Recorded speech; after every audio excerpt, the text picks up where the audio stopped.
नमस्कार दोस्तों, आप सभी का स्वागत है एक बहुत ही ज़्यादा डरा देने वाली हॉरर कहानी में। आज की कहानी सचमुच में घटित और अंतर आत्मा को कँपा देने वाली कहानी है। आज मैं आप लोग के साथ शेयर करने वाली हूँ एक तांत्रिक के साथ घटित सच्ची भूतिया कहानी।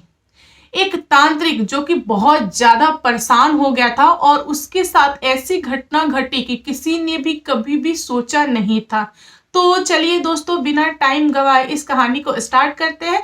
कहानी पसंद आएगी तो प्लीज मुझे सब्सक्राइब कीजिएगा। दोस्तों, गुजरात में एक छोटी फैमिली थी जो कि काफी ज्यादा गरीब थी। उस फैमिली में 4 सदस्य थे। एक कपल थे और उनके 2 बेटे थे। जो बड़ा वाला बेटा था उनका नाम रमेश था और वह करीबन 15 या 16 साल का था। और उसको एक छोटा भाई था जिसका नाम कमलेश था। जो छोटा वाला भाई था वह माँ के गोद में था।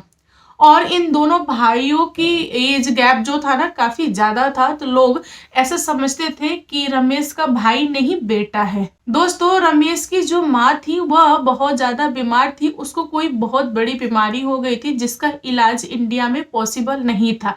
और यह बात काफी टाइम पहले की है। तब वहां पर डॉक्टर ने ये बोल दिया था, जो सरकारी हॉस्पिटल के डॉक्टर थे, कि ये ज्यादा दिन यानी रमेश की माँ ज्यादा दिन नहीं बचेंगी। तो रमेश की माँ को बहुत ज्यादा चिंता होने लगा कि मैं तो दुनिया छोड़ दूंगी, लेकिन जो मेरा छोटा वाला बेटा है कमलेश, उसका ध्यान कौन रखेगा। क्योंकि उस घर में वह इकलौती औरत थी और माँ लोगों को थोड़ा सा होता है अपने बच्चे को लेके। तो उन्होंने अपने बड़े बेटे रमेश को बुलाया और प्यार से समझाते हुए कहा, बेटा, मेरी आखिरी दिल से इच्छा है कि तू अपने भाई को भाई नहीं बेटा समझ के पालन पोषण करना। तो यहाँ पर रमेश ने अपनी माँ की बातें मान ली। पहले के लोग बहुत अच्छे होते थे, वे लोग कुछ भी माता पिता बोले वे लोग यज्ञ समझ के मान लेते थे। कुछ समय बाद रमेश की माँ दुनिया छोड़ दी। अब घर में केवल 3 लोग बचे, रमेश, रमेश का छोटा भाई और उसके पापा। उसके पापा जो थे वे खेती वगैरह करते थे। लेकिन दिक्कत ये था कि काफी छोटे बच्चा जो कि एकदम गोद में रहने वाला बेबी है कमलेश, उसकी पालन पोषण वे कैसे करें। वे एक दिन अपने बहन के यहाँ गए और अपने बहन को बुला के लाए और बोले कि बहन, कुछ दिन रह मेरे घर और मेरे छोटे वाले बेटे को तू बस पाल पोस दे, 2-3 साल का हो जाएगा, फिर तू अपने घर चली जाना। तब बहन ने बोला कि देखो भैया, मैं ज्यादा दिन इस घर में नहीं रह सकती क्योंकि मेरा भी ससुराल है। मैं कुछ दिन रहती हूँ, तुम्हारे छोटे वाले बेटे को देखती हूँ और एक काम करती हूँ, बड़े वाला बेटा यानी कि रमेश की शादी करा देती हूँ, ताकि जो घर में औरत आएगी वह कम से कम तुम लोगों का खाना पीना बनाएगी और बच्चे की परवरिश कर देगी। तो यहाँ पर यह सुझाव रमेश के पापा को अच्छा लगा। उन्होंने बोला कि ठीक है।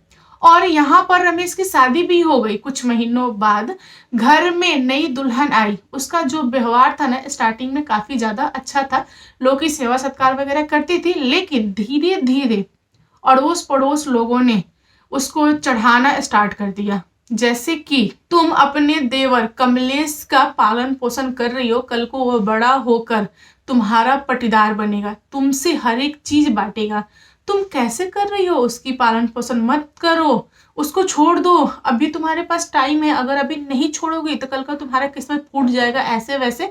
मतलब अड़ोस पड़ोस का काम ही होता है चढ़ाना, यहाँ पर चढ़ा दिया। धीरे धीरे कमलेश की भाभी का नेचर बदलने लगा। वह खाना पीना वगैरह टाइम से नहीं देती थी छोटे से बच्चे को, और जो छोटा वाला बच्चा था वो बहुत ज्यादा रोता था, जिद्दैल हो गया था, काफी छोटा था, मतलब 2-2.5 साल के बेबी को क्या समझता है क्या हो रहा है क्या नहीं हो रहा है। अब यह सब कुछ देख के कमलेश के पापा को हार्ट अटैक आया और वे दुनिया छोड़ दिए। अब घर में केवल 3 लोग बच गए, रमेश, कमलेश और रमेश की वाइफ। कमलेश जो था वह धीरे धीरे अपने भाई के क्लोज आने लगा और रमेश कमलेश दोनों अच्छे थे नेचर के, एक दूसरे को बहुत ज्यादा प्यार करते थे, दोनों भाई मस्त थे। कमलेश भाई के साथ खेत में जाने लगा और खेती वगैरह करने लगा। कमलेश खेत में रह के खेत की रखवाली करने लगा और उसने एक नया दोस्त बना लिया खेत में ही। तो जो नया दोस्त था कमलेश का, वह एक अच्छा खासा जानकार तांत्रिक था और वो भी उसी गांव का इंसान था। वो काफी ज्यादा बूढ़ा हो गया था।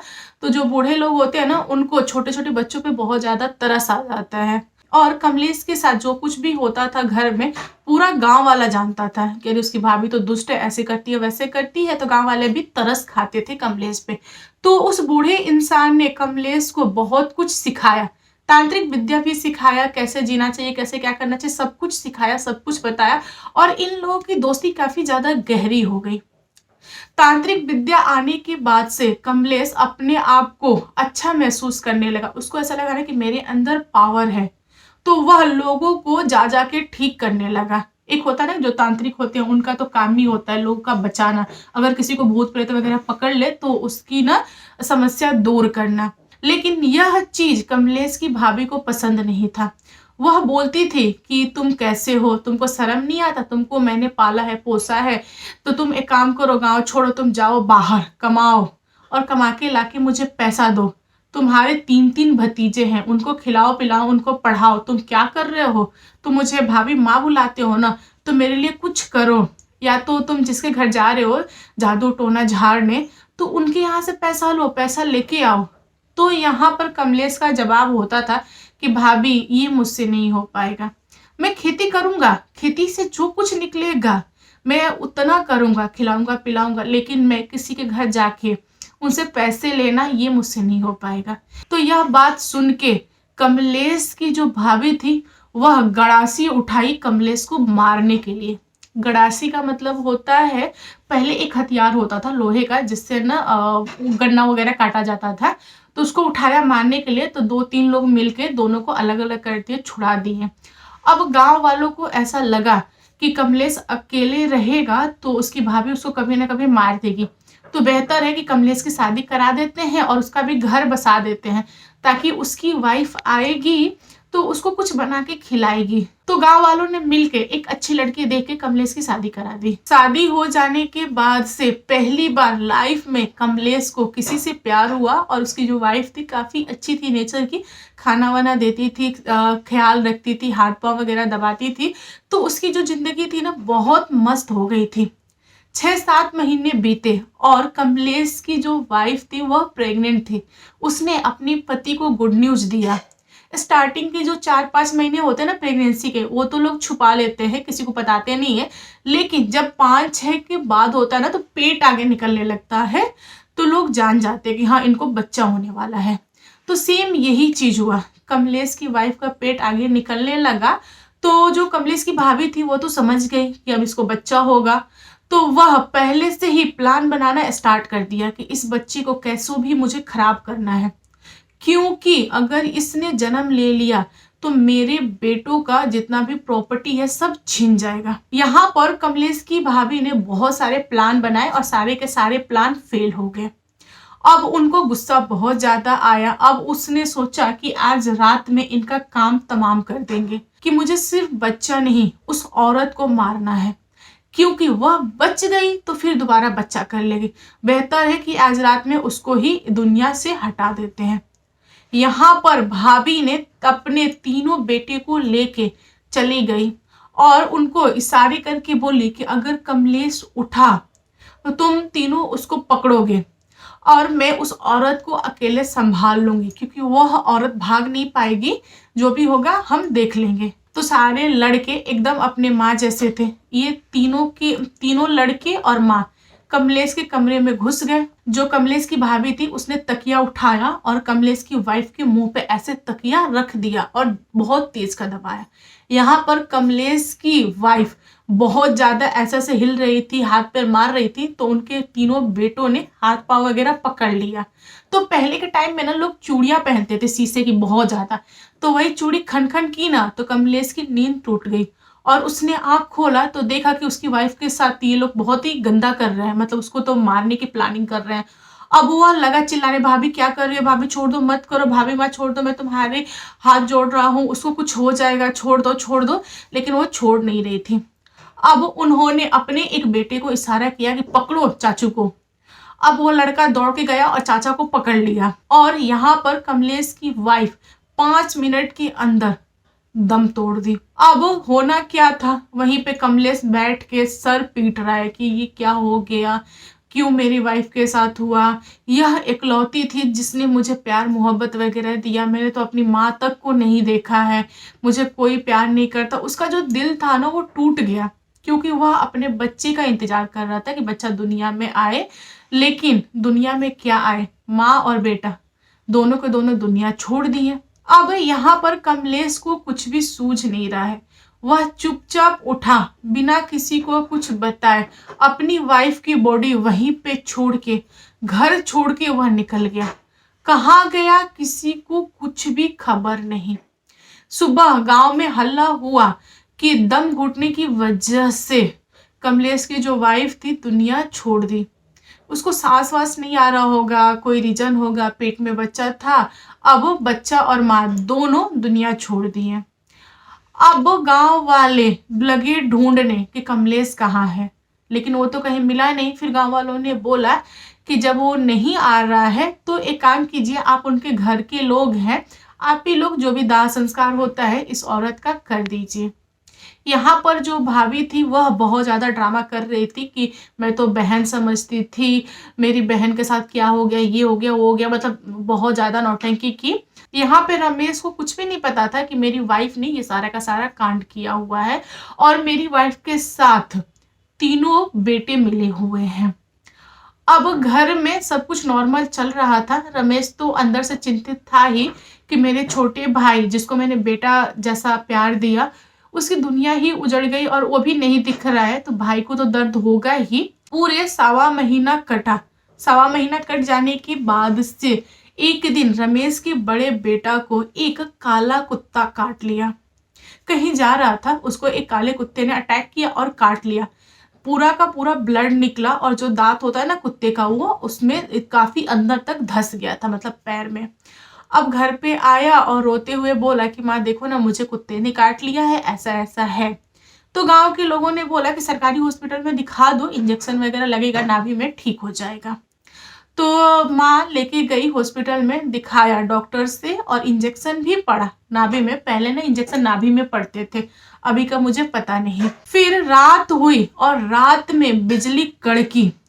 यहाँ पर रमेश का बड़ा बेटा भी डर गया और अपनी माँ के पीछे जाके छुप गया। और कोई कुछ भी बोलता था तो वह भों भों करता था, यानी कि कुत्ते की लैंग्वेज में बात करता था। जो गांव वाले थे ना, वह रमेश के बड़े बेटे को देख के डरने लगे। कोई भी रमेश के घर पे नहीं आता था। उन लोगों को लगता था ना कि उनका बड़ा बेटा काट लेगा। जो बड़ा बेटा था रमेश का, वह कुत्तों जैसी हरकत करने लगा था, जैसे कि पानी चाट के पीना, खाना भी चाट के खाना, भो भो करना, कुत्ते की तरह चलना, बिजली से डरना। ये सारी की सारी हरकतें 2-3 महीना तक रही। रमेश की वाइफ बहुत ज्यादा परेशान थी, भाई परेशान थे, रमेश परेशान था कि कैसे अपने बेटे को ठीक किया जाए, लेकिन कोई इलाज नहीं था। आखिरकार 2-3 महीने बाद वह लड़का दुनिया छोड़ दिया। अब घर में रमेश की वाइफ और 2 बच्चे बच गए थे। कैसो कैसो 1-1.5 महीना अच्छे से घर नॉर्मल कटा। ठीक 1 महीने बाद रमेश का जो दूसरा बेटा था उसको सांप ने डस लिया। अब घर में फिर से रोना पीटना स्टार्ट हो गया। कुछ लोग बोल रहे हैं कि सांप ने काटा है तो उसको लेके जाओ हॉस्पिटल, कुछ लोग बोल रहे हैं कि नहीं, उसको झड़वाओ फुकवाओ तब जाके सही होगा। तो इन लोगों ने हॉस्पिटल भी दिखवाया, झड़वाया फुकवाया भी, लेकिन फिर भी कुछ भी सुना नहीं। वह लड़का कुछ ही घंटों में दुनिया छोड़ दिया। अब घर में सिर्फ और सिर्फ 3 लोग बच गए थे। ठीक 10 से 15 दिन बाद जो उनका सबसे छोटा बेटा था वह पागलों की तरह हरकतें करने लगा। अकेले में बैठ के बुदबुदाने लगा, बहुत ज्यादा बोलता था, तो लोग बोलते थे कि ये तो पागल हो रहा है। पूरे गांव में यह हल्ला हो गया था कि रमेश की फैमिली बर्बाद हो गई। उनके घर में किसी चीज का श्राप लग गया है, किसी ने बद्दुआ दे दिया, वही लगा है, वही हो रहा है। लेकिन रमेश की जो वाइफ थी बहुत ज्यादा खच्चर थी। वह बिल्कुल भी इन चीजों को नहीं मानती थी। वह बोलती थी कि नहीं, बस ऐसे ही जो हुआ सो हुआ, लेकिन मेरा एक बेटा है बहुत अच्छा है, वह मेरा राजपाट संभालेगा। क्या हुआ, मैं तो बहुत अच्छी थी, मैंने 3 बेटे को जन्म दिया था, तुम लोग क्या लग रहा है कि मेरा राजपाट ऐसे ही रहेगा?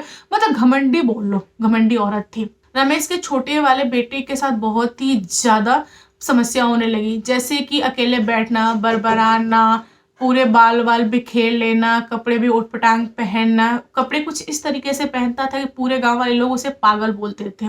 बहुत सारे डॉक्टरों से दिखाया गया, लेकिन वह बीमारी का कुछ भी पता नहीं चला कि आखिर ये सब क्यों हो रहा है, क्या हो रहा है। माँ बाप खाना देते थे तो वो खाना नहीं खाता था, कोई कुछ बोलता था तो उल्टा मारने लगता था, तो लोगों ने उसे पागल घोषित कर ही दिया था। रमेश ने अपने छोटे वाले बेटे को पकड़ा और घर के अंदर डाल के बाहर से ताला बंद कर दिया। दोस्तों, रमेश का छोटा वाला लड़का 10-15 दिन कमरे में बंद रहा। बाद में जैसे ही कमरे से बाहर निकला, माँ बाप को धक्का देते हुए भागा और कहाँ गया किसी को पता नहीं चला। इन लोगों ने बहुत ढूंढा अपने तरफ से, लेकिन लड़का मिला नहीं। ऐसे ही 1-1.5 सप्ताह निकला। एक दिन रमेश जब सो के उठा तो उन्होंने देखा कि जो उनके द्वार पे पेड़ था कटहल का, वहां पर उनका बेटा लटका हुआ मिला। अब इनके नीचे से होता ना पैर के नीचे से जमीन निकल गई, वह वहीं गिर गए। और जैसे ही वे गिरे, उनकी वाइफ ने देखा कि अरे मेरे पति गिर गए। फिर उन्होंने ऊपर देखा, तब उनको पता चला कि अरे मेरा बेटा ऊपर टंगा हुआ है। अब औरत छाती पीट पीट के रोने लगी कि किसने किया, जिसने भी किया उसके साथ अच्छा नहीं होगा, मैं उसको बद्दुआ दे रही हूँ, ये है वो है। वो बहुत ज्यादा ड्रामा करने लगी। अब गांव वाले इकट्ठा हुए, बॉडी को उतारा गया। जैसे ही बॉडी नीचे उतरी तो पूरे गांव वाले बोल रहे थे कि नहीं नहीं, ये अभी का कांड नहीं है, ये 1-1.5 सप्ताह पहले का कांड है। अगर अभी का कांड होता तो शरीर ऐसा नहीं होता। शरीर ना नीला वाला पड़ गया था। बॉडी को देख के ही ऐसा लग रहा था कि बहुत पहले का इंसान दुनिया छोड़ा हुआ है, उसको बस अभी टांगा गया है। कुछ इस टाइप की चीजें हुई। अब होना क्या था, जो भी होता है क्रियाक्रम वगैरह उस बूढ़े इंसान ने यानी रमेश ने किया। पूरे गांव वाले बोल रहे थे कि आपके घर पे कोई चिल गिद्ध आके बैठ गया, तभी आपका घर बर्बादी हुआ है। तो कुछ लोग बोल रहे थे नहीं, इन्होंने अपने देवर देवरानी के साथ बड़ा बुरा किया, इसीलिए कर्मा है लौट के आया है। तो कुछ लोग बोल रहे थे कि नहीं, ऐसा नहीं है, इनके घर पे भूत प्रेत वगैरह का साया है, तभी ये सब कुछ हुआ है। अब यहाँ पर किसकी बात मानी जाए ये तो कुछ भी नहीं समझा।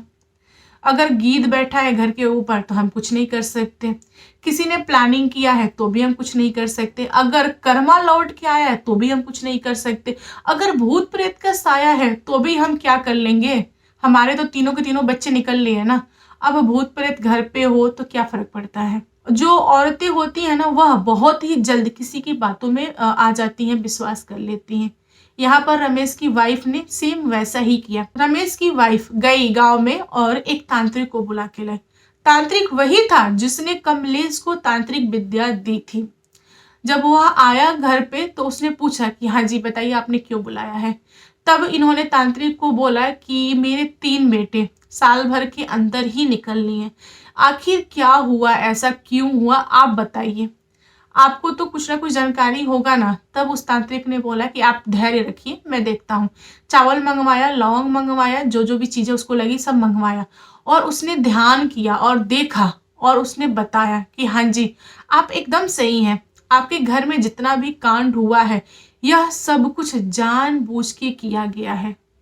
अब यहाँ पर रमेश की वाइफ बहुत ही ज्यादा चिल्लाने लगेगी, एक बार आप उसका नाम बता दो, हम उसको देख लेंगे, उसने मेरे बेटों के साथ ये सब किया, मैं उसको छोड़ूंगी नहीं, आखिर किसने किया है। तब तांत्रिक बोला कि छोड़िए ना, खुलासा करने की क्या जरूरत है, अब आप क्या करेंगी जान के, आपके घर में तो कोई रहा नहीं, आपका पूरा का पूरा वंश उजड़ गया, अब छोड़िए। अब आज से आप अच्छा काम करना स्टार्ट कीजिए, पूजा पाठ वगैरह कीजिए, जो आपकी जिंदगी है अच्छे से कटेगी, वरना धरती पे ही आपको नर्क दिख गया है, ऊपर जाके क्या कीजिएगा, भगवान के पास क्या मुंह दिखाइएगा, आपने तो बहुत बुरा किया है। तो यहाँ पर थोड़ा सा शांत हुई रमेश की वाइफ। फिर उसने प्यार से पूछा कि ठीक है, मैं किसी के साथ कुछ भी नहीं करूंगी, आखिर मुझे पता तो चलना चाहिए ना कि आखिर किस गलती की सजा मुझे मिली है कि मेरे तीनों बेटे अब नहीं रहे। फिर तांत्रिक ने बोला कि जहां तक मुझे लग रहा है यह सारा का सारा काम आपके देवर ने किया है, अगर आपने कुछ उनके साथ बुरा किया है यह उन्हीं का जवाब है, क्योंकि आपके तीनों बेटों का ये हाल करने वाला जो इंसान है वह मेरा चेला है। तब रमेश की वाइफ का सवाल था, आपको कैसे पता लगा। तब तांत्रिक ने बताया कि देखिए, चेला कितनों भी आगे चला जाए कुछ ना कुछ तो ऐसा छोड़ता ही है कि गुरु समझ जाए, और ये हम दोनों की बीच की बात है, आप जान के क्या कीजिएगा। तब इन्होंने बोला कि आप अपने चेले को बुलाइए और उनको बोलिए कि मैं माफी मांग रही हूँ, वो सब कुछ सही कर दे। तांत्रिक हंसा और बोला कि मैडम, आपको पहले सोचना चाहिए था, अब सोच के क्या फायदा। अब जो दुनिया छोड़ दिया उसको हम दोबारा तो नहीं बुला सकते ना, लेकिन अभी भी आप स्वीकार लीजिए कि आखिर आपने क्या गलती किया था जो ये सब कुछ हुआ है। अगर आप ये सारी चीजें नहीं मानिएगा तो आपका जो देवर है कमलेश, वह आपके पति को भी नहीं छोड़ेगा, आपको भी नहीं छोड़ेगा, बहुत ही बुरी वाली मौत हो जाएगी। तब यहाँ पर ये डर के पूरे गांव वालों के सामने इस चीज को मानी कि हाँ, मैंने ही उनकी वाइफ को, कमलेश की वाइफ को मारा, ऐसे ऐसे करके मारा। तब पूरे गांव वालों को क्लियर हुआ कि हाँ, ये बदला ही था। जो तांत्रिक लोग होते हैं वे बहुत सारे लोगों का ना झड़ाई फुकाई वगैरह करते हैं, तो जितने भी भूत प्रेत पिशाच होते हैं ना, वे सबको अपने बस में रखते हैं। और तांत्रिक चाहे तो किसी भूत प्रेत वगैरह को आजाद करके किसी के साथ कुछ भी करवा सकता है। तो सेम वही चीज यहां पर कमलेश ने किया। गुस्से में आके एक प्रेत को छोड़ा जो काला कुत्ता बना और काला कुत्ता बन के बड़े बेटे को काटा। दूसरे प्रेत को छोड़ा जो सांप का रूप लेके डसा, काला सांप का रूप लेके डस लिया सेकंड वाले बेटे को। और तीसरे वाले बेटे के बॉडी पे पिशाच छोड़ दिया जो कि एकदम पागल करके उस लड़के को कटहल के पेड़ पे टांग दिया। ऐसे करके तीनों बच्चों को दुनिया से हटा दिया। उसके अंदर ना बस एक ही चीज चल रही थी कि इसने मेरे बेटे और वाइफ को मारा है तो मैं बदला लूंगा, और मैं कुछ इस तरीके से बदला लूंगा कि इनके यहाँ खाने वाला कोई भी ना बचे, इनका भी वंश आगे ना बढ़े। तो यहाँ पर कमलेश ने बदला तो ले लिया, उसकी जो बदले की आग थी अभी भी ठंडा नहीं हुई थी। वह तो अगला अपने भाई को मारने के चक्कर में था। लेकिन कमलेश के जो गुरु थे उन्होंने अपने चेले को समझाया और बताया कि देखो, तुम्हारा भाई स्टार्टिंग से ही अच्छा रहा है, आज तुम खड़े हो तो उनकी बदौलत ही खड़े हो। उन्होंने ही बेटा की तरह तुम्हारी परवरिश की है। तुम्हारी भाभी इकलौती ऐसी थी जिसकी वजह से ये सब कुछ हुआ, आखिर वह फल भुगत रही है। तो एक काम करो, तुम माफ कर दो, तुम जाओ, मतलब पूजा पाठ वगैरह में लगो, लोगों का भलाई वगैरह करो, लेकिन यहीं पे इस खेल को खत्म कर दो। तांत्रिक के समझाने के बाद से कमलेश जी ने माना कि हाँ, हमारे गुरुदेव सही कह रहे हैं। उस दिन से कमलेश जी दुनिया में निकल गए लोगों का भला करने के लिए। तो दोस्तों, आप लोग बताओ कैसी लगी आज की कहानी। कहानी पसंद आए तो प्लीज लाइक एंड शेयर कीजिएगा, और मेरे चैनल पर न्यू आए हो तो चैनल को सब्सक्राइब करना। Thank you, bye bye.